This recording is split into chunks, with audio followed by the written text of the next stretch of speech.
শুভ সন্ধ্যা সবাইকে নমস্কার। আমি একটা বিশেষ কারণে আমার বক্তব্য আমি রাখছি। আজকে আমি আগরতলা থেকে দিল্লিতে আসছিলাম।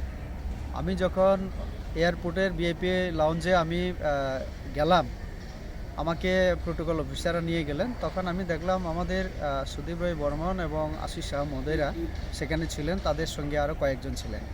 যেহেতু দীর্ঘদিনের পরিচয় আমাদের, আমরা একসঙ্গে কাজ করেছি, সবাই বললেন যে একসাথে চা খাওয়ার জন্য। তো আমি তাদের সঙ্গে বসে চা খাই এবং সেই সময় হয়তোবা তাদের দলের তরফ থেকে কেউ ফটো তুলে সেটা ফেসবুকের মধ্যে পোস্ট করেন এবং তারপর শুরু হয় সারা ত্রিপুরা রাজ্যব্যাপী এরকম প্রচারও হয় যে আমিও নাকি দলত্যাগ করছি এবং অন্য দলে যাচ্ছি।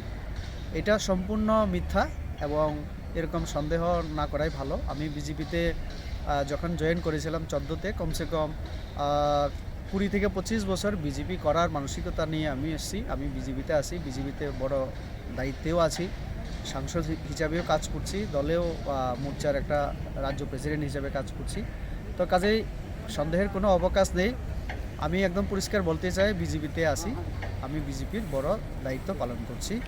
এরকম কোনো সন্দেহ কেউ যেন না রাখে। সবাইকে ধন্যবাদ।